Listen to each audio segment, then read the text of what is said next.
पहले एक शेर सुनाता हूं। उठा धनुष तू प्रहार कर, उठा धनुष तू प्रहार कर, तू सबसे पहली वार कर। अग्नि सी धधक धधक, हीरे सी चमक चमक, सिंह सी दहाड़ कर, तू शंख सी पुकार कर। अग्नि सी धधक धधक, हीरे सी चमक चमक, सिंह सी दहाड़ कर, तू शंख सी पुकार कर। तू सबसे पहला प्रहार कर, तू सबसे पहली वार कर। रुके न तू, थके न तू, झुके न तू, थमे न तू। रुके न तू, थके न तू, झुके न तू, थमे न तू। तू सबसे पहला प्रहार कर, तू सबसे पहली वार कर। जीवन की भूल भुलैया में तू सही रास्ते का इंतजार कर। जीवन की भूल भुलैया में तू सही रास्ते का इंतजार कर। जीवन की इस लड़ाई में अपने मन के विचारों से प्रहार कर। तू सबसे पहला प्रहार कर, तू सबसे पहली वार कर। स्थिति कैसी भी गंभीर हो, स्थिति कैसी भी गंभीर हो, रास्ते कैसे भी खतरनाक हो, तो अपने हौसलों की उड़ान से अपनी मुश्किलों पर प्रहार कर। तू सबसे पहला प्रहार कर, तू सबसे पहली वार कर।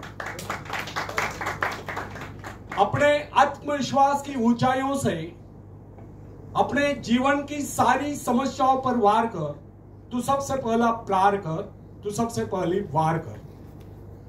फ्रेंड्स, तो आत्मनिर्भर बनने की क्षमता वास्तव में हर व्यक्ति में होती है, परंतु बहुत ही कम लोग ऐसे होते हैं जिन्हें अपने ऊपर विश्वास हो। दूसरों का सहारा ढूंढना तो उनकी आदत सी बन जाती है। यह बात हमें कभी नहीं भूलनी चाहिए। दूसरों के सहारे चलना तो बड़ा आसान है, किंतु इससे हमारी रही सही शक्ति क्षीण हो जाती है। मस्तिष्क और योग्यता, इनका जितना उपयोग किया जाएगा ये उतने ही बढ़ेंगे, इनका उतना ही विकास होगा। एक विडंबना है कि अपने आप कुछ करने की बात तो जैसे इन लोगों के मन में आती नहीं। कुछ लोग अपने आप एक ही काम करते रहते हैं, और वह है अपने बदनसीबियों का रोना रोना या दूसरों के आश्रय कर उनके गुणगान करना। ऐसे लोग जिन्हें सदा दूसरों के बल पर विश्वास होता है, वे केवल पिछलकों की संज्ञा पाकर निंदा के पात्र बने रहते हैं। ऐसे लोग अपने आंतरिक शक्तियों का भी लाभ नहीं उठा पाते। थोड़ा आवाज बढ़ाओ।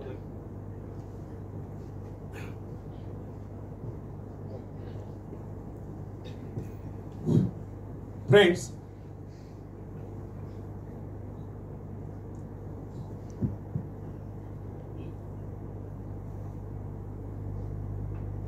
ये न समझना, थोड़ा वाढो, आखिरी तक आता है आवाज मेरे को, और सेकंड सेशन लेने का, इसलिए जरा कैपेसिटी हो। तो फ्रेंड्स, यदि आप जन्मजात नेता नहीं हैं तो इससे ही रह गए। जन्मजात कौन क्या होता है? कोई महान नहीं होता, कोई वैज्ञानिक नहीं होता, बल्कि एक अबोध बालक जन्म के बाद अपने में ऐसी शक्ति पैदा करता है जिसके सहारे वो अपने व्यक्तित्व की एक अलग पहचान बना लेता है। इतिहास में ऐसे बहुत से लोग हुए जिनमें नेतृत्व करने की योग्यता नहीं थी, फिर भी वे अपने प्रयत्नों से, अपने परिश्रम से, अपनी योग्यताओं का विकास करके महान नेता बने। नेता वही होता है जो किसी पर निर्भर न हो, जिसमें नेतृत्व करने की क्षमता हो, जो दूसरों के विचारों का सहारा लेना आवश्यक न समझता हो, उसमें स्वयं सोचने और अपने कार्यक्रमों को स्वयं निर्धारित या कार्यान्वित करने की क्षमता होती है। लोगों की संख्या बढ़ाकर भीड़ के बीच में चलना तो कोई बड़ी बात नहीं है। बड़ी बात तो यह है कि लोगों के दिलों में अपना स्थान बनाया जाए, चाहे लोगों की संख्या कितनी कम क्यों न हो। ऐसे लोग वही होते हैं जो आत्म विकास करके शक्तिशाली हो चुके हैं। ऐसे ही लोग अपने भाग्य को बदल देते हैं, अपने साथ साथ दूसरों का भी भाग्य बदल देते हैं। फ्रेंड्स, आज के युग की विडंबना यह है, हर कोई किसी ना किसी का सहारा ढूंढते नजर आता है। किसी को अपने धन का सहारा लेना पड़ता है तो किसी को अपने मित्र का। कुछ तो अपने वंश पर ही फूले नहीं समाते। ऐसे तो बहुत कम लोग होते हैं जिन्हें अपने ऊपर पूरा विश्वास हो। दूसरों की शक्ति पर जीने वालों का एक मनोविज्ञान यह भी होता है कि ऐसे लोग सदैव किसी न किसी को दोषी ठहराकर अपना पक्ष बचाने के अवसर ढूंढा करते हैं। वास्तविकता यह है, इस प्रकार की आदत कायर प्रकृति की परिचायक है। आत्मनिर्भर बनिए या आत्मनिर्भर बनने की आदत डालिए। आदत का आरंभ उस समय होता है जब एक बच्चे को उसका पिता कोई विशेष कार्य करने को कहता है, तब वो संतुष्ट नहीं होता, लेकिन जब वो अपने ही ढंग से उसी कार्य को करता है और उसे पूरा करने के लिए संघर्ष कर विजय प्राप्त करता है, तो उसके चेहरे पर खुशियों की लहरें थिरकते नजर आती है। इस प्रकार की विजय की भावना उस बालक को शक्तिशाली बनने का एहसास दिलाती है। फ्रेंड्स, स्कूल की शिक्षा या कॉलेज की शिक्षा केवल व्यक्ति की व्यवहार कुशलता और योग्यताओं की वृद्धि नहीं करती, यह तो व्यक्ति के हाथ में औजार थमा देती है। इस औजार का सही इस्तेमाल करना आदमी को स्वयं ही सीखना पड़ता है। हेनरी वार्ड बीचर अपने समय के एक महान विचारक अपने बारे में कथा सुनाया करता था। जब मैं बच्चा था तब मुझे किसी तरह से आत्मविश्वास की शिक्षा दी गई। मुझे ब्लैक बोर्ड के पास भेजा जाता था। मुझ में शंका और संदेह होने का रोग था। मेरे टीचर मुझे बार बार कहते, इस पाठ को अवश्य पढ़ लेना। उनके स्वर में काफी क्रोध हुआ करता था। उनका यही कहना था कि हमें केवल प्रश्नों के उत्तर चाहिए। यद्यपि उन शिक्षकों का यह व्यवहार कठोर ही प्रतीत होता था, किंतु इतने सारे बच्चों को सीधी राह पर लाने के लिए उनका यह व्यवहार उचित ही था। और इस व्यवहार का ही नतीजा था कि 1 मास से कम समय में, विद इन अ मंथ, मैं उन सभी सवालों के जवाब निकलने लगा जो मुझे सबसे कठिन लगते थे। एक दिन मुझे ब्लैक बोर्ड पर एक सवाल हल करने को कहा गया। जैसे मैंने सवाल कॉल किया, टीचर बड़े कठोर अंदाज में बोले, बिल्कुल गलत।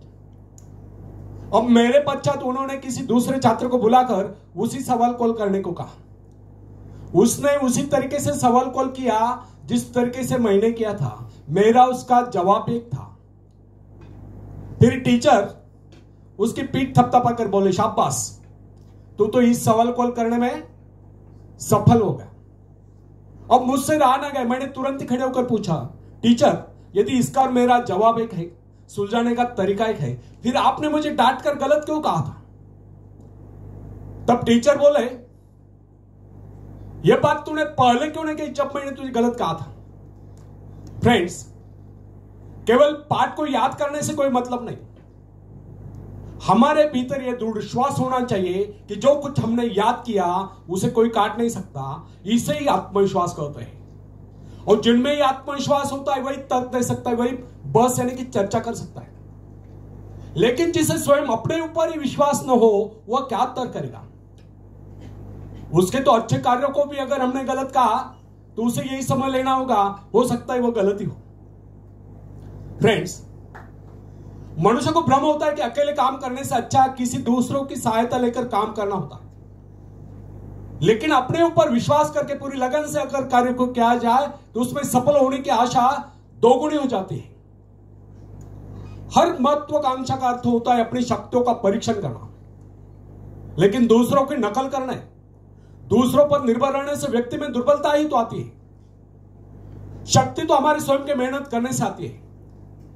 अखाड़े के पास बैठकर हम अपने शरीर को शक्तिशाली नहीं बना सकते, या दूरदर्शन पर एक्सरसाइज प्रोग्राम देखकर हम अपने शरीर को तंदुरुस्त नहीं बना सकते। इसके लिए हमें स्वयं ही व्यायाम करना होगा, स्वयं एक्सरसाइज करनी होगी। फ्रेंड्स, यदि आप जीवन में सफलता चाहते हैं तो इसके लिए आपको स्वयं ही प्रयास करना होगा, स्वयं उस रास्ते पर चलना होगा जो आपको उन्नति को ले जाता है।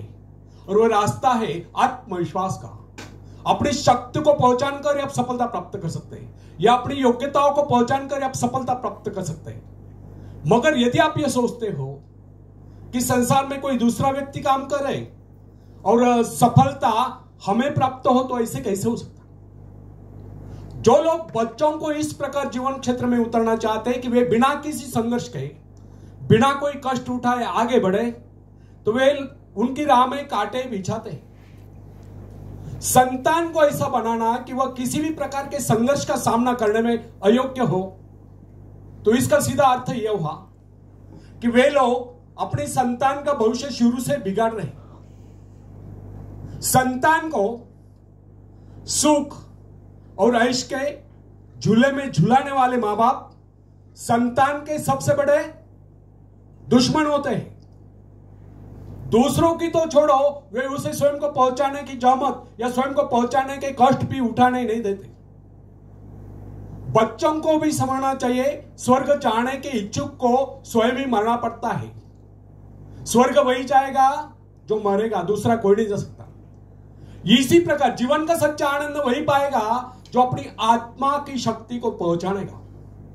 फ्रेंड्स, यदि आप किसी कार्य में कामयाबी चाहते हो तो उसके पीछे अपनी पूरी शक्ति लगा देना। नवयुवकों का या नवयुवतियों का स्वभाव होता है सहना, सीखना, अनुसरण करना।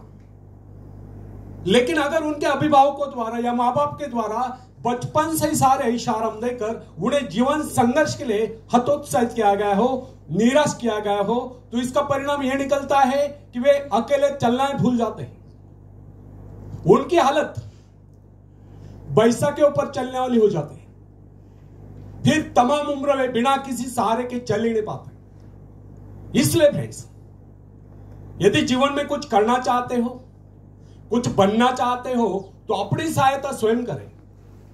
किसी की सिफारिश या प्रभाव से आगे बढ़ने के प्रयत्न आपके भविष्य को नष्ट कर देंगे। स्वयं को इस योग्य बनाओ कि आपको किसी दूसरों से सहायता की आवश्यकता न हो। अपने भीतर रहता साहस और विश्वास जगाइए। आनंद तो उसी उन्नति में आता है जो स्वयं के द्वारा प्राप्त हो।